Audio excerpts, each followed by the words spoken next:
There's a weight you're carrying right now that feels personal, like the sky decided to lean on your shoulders. It might be a breakup that still echoes in your chest, money that never seems to stretch, a job that chews you up and spits you out, or the quiet, daily grind of trying to keep your family afloat. Whatever shape it takes, it pushes into your life and makes the world feel colder, smaller, meaner. If that's you, if you're walking through a season that's bruising you, stop for a second and listen to this. The universe is not punishing you. It's preparing you. I know how that sounds. When life hands you one thing after another, it's easy to read it as cosmic disdain. Why me? What did I do to deserve this? Those are human questions, honest and raw. But here's a different answer, and one that will change how you move from this moment forward. Hardship is not hate. Hardship is training. Not training like the cheerful gym montage where you get ripped in 2 weeks. Training like the forge. Heat. Pressure. Hitting the steel again and again until it becomes something stronger. Humility, grit, empathy, those aren't stories you can fake. They're muscles built under load. And oftentimes, the universe uses difficulty as the only tool that can build the kind of strength blessings actually require. Let me explain what I mean. When things are easy, you rarely grow. Comfort is a quiet thief of potential. It lulls you into repeat mode. Do the same thing. Expect the same results. Hardship interrupts that pattern. It forces you to learn new skills, to make decisions you'd never have to make otherwise, to see parts of yourself and others that were invisible when everything was smooth. Think about someone who loses a job unexpectedly. In the immediate aftermath, there's fear and shame and 1,000 practical problems. But over time, often slowly, sometimes painfully, that person can become more resourceful. They learn how to network, how to sell themselves, how to make a tight budget stretch in ways they never imagined. They learn humility, to ask for help, to accept support, to say, I don't know. They might find a better fit later on, or build something of their own. The loss didn't feel like a gift at the time, but it became the doorway to skills and relationships that wouldn't have existed otherwise. Hardship cultivates empathy. When you've been humiliated, you're less likely to humiliate others. When you've slept on a couch, you're less likely to look down on someone who's doing the same. The hard things transform your heart to hold more. They enlarge your capacity to be present for other people's suffering without lecturing or turning it into a competition. That's not small. That's how leaders, artists, caregivers, and teachers are made, not by theory, but by experience. And then there's resilience, the quiet, underrated power that says, I can bend, I can adapt, I can return. Resilience isn't about pretending everything is fine. It's about learning to move forward even when things aren't. It's not a sudden thing. It's harvested in small, repetitive choices. Getting up another morning, asking one more person for work, finishing a project despite fear. Those small acts compound. They produce a compound interest of courage. Here's a critical distinction most people miss. Hardships are not just obstacles to overcome. They are also filters. They refine and direct your path. Imagine life as a river. Smooth sections feel pleasant, but they don't change the riverbed. Rapids and rocks can dull the hardship, shift the current, carve out new channels, create pools and eddies that slow and then accelerate the flow. Sometimes hardship's job is to redirect your life toward a future you would never have reached on an easier course. This doesn't make pain romantic. Don't let anyone tell you hardship is beautiful just because it teaches you something. Pain is real, it's heavy, it's unfair at times. This is not a cheap inspirational soundbite where tears turn to triumph overnight. Still, if you're going to be honest about what pain does, you must also be honest about how much it prepares you. It teaches lessons that comfort never can. So what can you actually do while you're in the middle of it? How do you survive and eventually thrive without turning your hardship into a self-inflicted purgatory? First, stop fighting your feelings. When you're going through hard things, the instinct is to bury shame, rage, grief, or fear because they make you look weak. But emotions are not enemies. They're signals. They're your inner compass telling you where things are broken and need attention. Allow yourself to feel the mess without letting it become the script that defines you. Cry. Be angry. Journal. Talk to someone who won't gaslight your experience. The process of feeling is how you start to heal. Second, simplify your focus. Hard times drain bandwidth. You don't need to do everything. You need to do what's essential. That might mean focusing on 3 things.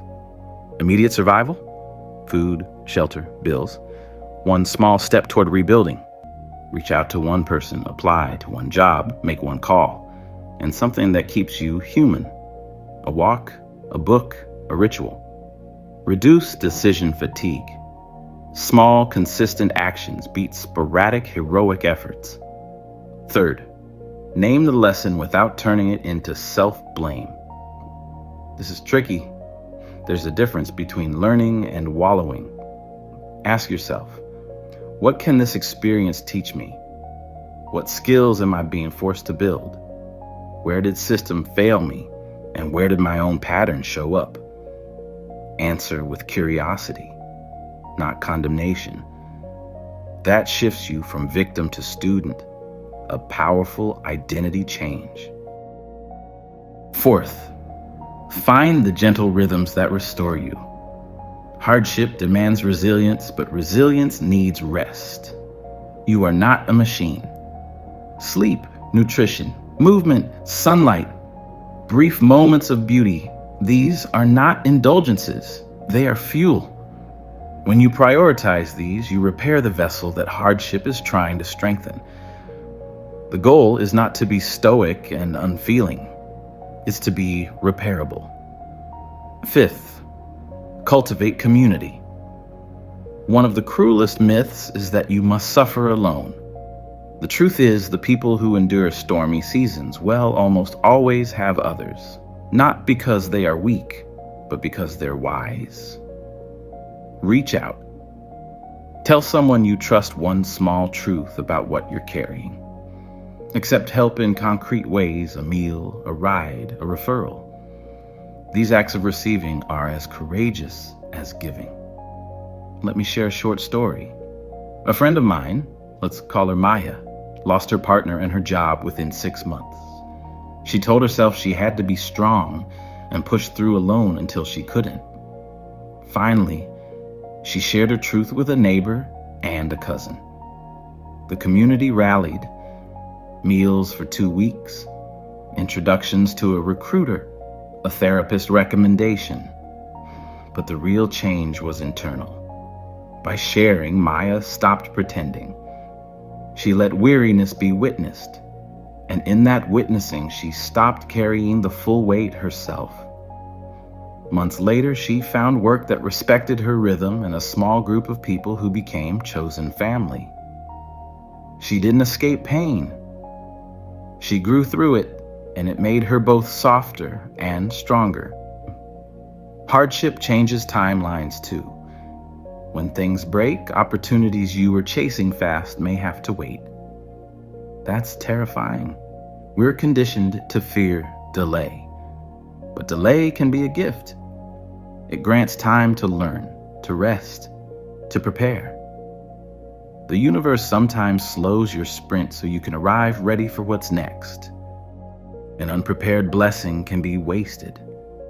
Preparation makes a blessing sustainable. Another important truth: your suffering often becomes someone else's roadmap.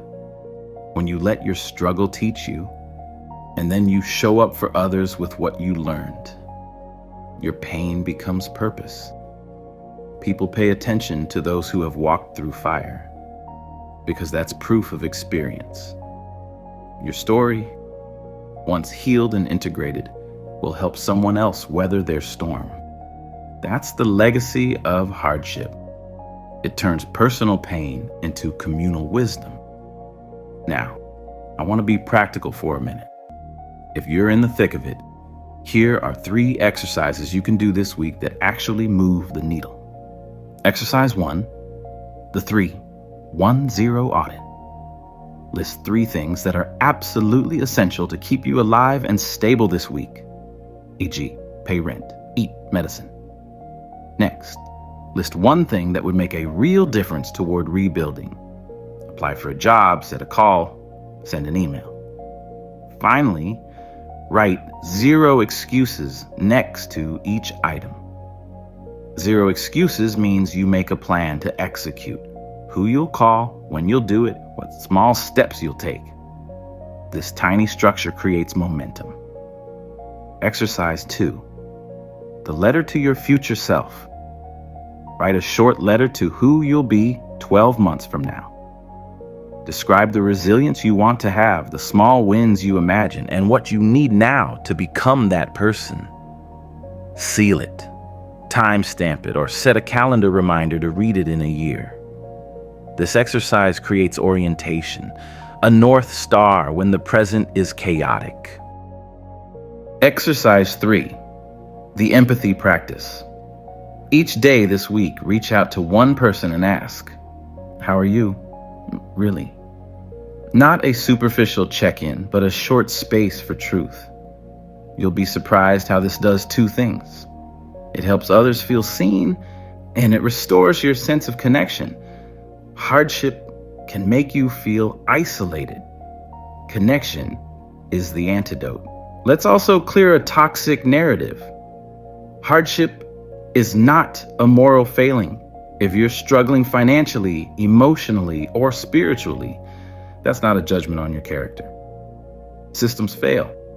Bad luck happens. People make mistakes. Life is messy. The key is what you do next. Decide to be shaped, not shattered.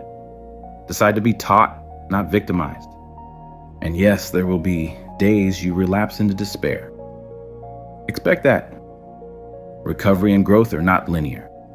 Sometimes you'll take 2 steps forward and 1 back. That's fine. The important thing is habitually getting back up. That repetition is what builds the muscle of endurance. There's a sacred quality to surviving. It changes how you see time, love, and priorities. You start to value presence over posturing, depth over breadth, authenticity over image.